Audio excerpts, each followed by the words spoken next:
साल 2025 अब अलविदा कहने को है। जैसे जैसे कैलेंडर की डेट्स आगे बढ़ रही हैं, राजस्थान की राजनीति में भी एक पूरा अध्याय समेटा जाना है। अगर बात करें कांग्रेस पार्टी की, तो यहाँ साल उतार चढ़ाव, संघर्ष, सियासी संकेत और संगठन निर्माण का साल रहा।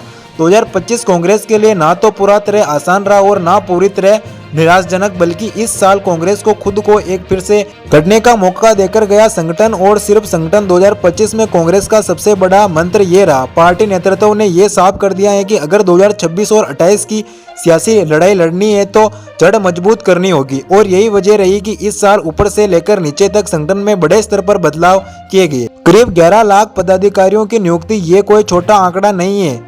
52,000 BLA, 2200 मंडल अध्यक्ष, 400 ब्लॉक अध्यक्ष और संगठन सर्जन अभियान के तहत 45 जिला अध्यक्ष, बड़े पैमाने पर संगठन खड़ा करने का राजस्थान कांग्रेस के इतिहास में एक अहम अध्याय बन गया। खुद हाईकमान ने कई बार खुलकर राजस्थान मॉड्यूल की तारीफ की। सिर्फ नियुक्ति नहीं, संकेत भी मिले। 2025 का एक बड़ा सियासी संदेश था अशोक गहलोत और सचिन पायलट के बीच बढ़ती नजदीकियां।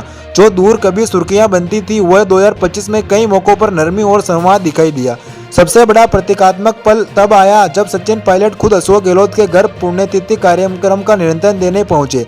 राजस्थान में ऐसे दृश्य अपने आप में हजार शब्द बोल देते हैं। 2025 में गोविंद सिंह डोटासरा के PCC अध्यक्ष के तौर पर 5 साल पूरे हुए। उनका जन्मदिन सिर्फ जन्मदिन नहीं, बल्कि एक तरह का शक्ति प्रदर्शन बन गया। संगठन, कार्यकर्ता और नेतृत्व का सब एक मंच पर दिखे, और यही नहीं, लंबे समय से खाली पड़े प्रकोष्ठ और विभागों में नियुक्ति की गई, जिससे संगठन को नई ऊर्जा मिली। 2025 में कांग्रेस ने यह दिखाई दिया कि वो नए चेहरे आगे बढ़ाने में हिचकिचाती नहीं। संजना जाटव और रियान रियाजन को AICC में जिम्मेदारी मिली, वहीं रोहित बोहरा को प्रदेश कोषाध्यक्ष बनाया गया। कांग्रेस के लिए एक और बड़ी बात, नए प्रदेश कांग्रेस मुख्यालय के निर्माण कार्यों की शुरुआत। ये सिर्फ एक इमारत नहीं, बल्कि आने वाले संघर्ष का केंद्र बनने की तैयारी है। 2025 में राजस्थान विधानसभा भी कांग्रेस के आंदोलनों का मुख्य केंद्र बनी। कैमरों के जरिए जासूसी का मामला, वोटों की गड़बड़ी और भारत पाक सीजी फायर जैसे मुद्दों पर कांग्रेस ने आक्रामक रूप अपनाया। लेकिन साल का सबसे बड़ा टकराव तब सामने आया जब विधानसभा स्पीकर गोविंद सिंह डोटासरा समेत कई विधायकों को निलंबित कर दिया। निलंबित के बाद कांग्रेस ने सिर्फ सदन में नहीं, बल्कि सड़कों पर उतरकर विरोध दर्ज कराया। विधानसभा का घेराव, लगातार प्रदर्शन और नेतृत्व की सख्त बयानबाजी, राजस्थान की राजनीति गर्म हो गई। इसी दौरान डोटासरा और नेता प्रतिपक्ष टिक्काराम जूली जो रिश्तों को लेकर अभी भी अटकल तेज हुई।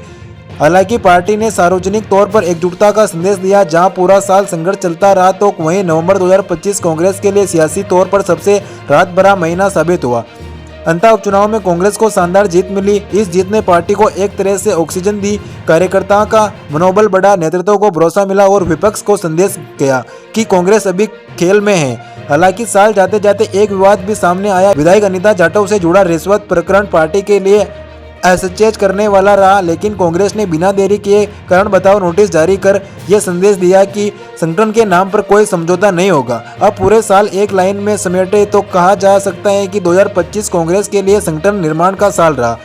संघर्ष भी रहा, विवाद भी रहा, लेकिन अंततः उपचुनाव जैसी जीत ने साल को ठीक ठाक से बेहतर बना दिया। अब सवाल ये है कि क्या 2026 में ये संगठन सियासी ताकत में बदलेगा या 2025 सिर्फ तैयारी भर था? इसका जवाब तो आने वाला समय में ही मिल जाएगा, और सबकी नजर रहेगी कांग्रेस के आने वाले साल पर। 2026 में कांग्रेस कितनी मजबूत साबित होती है।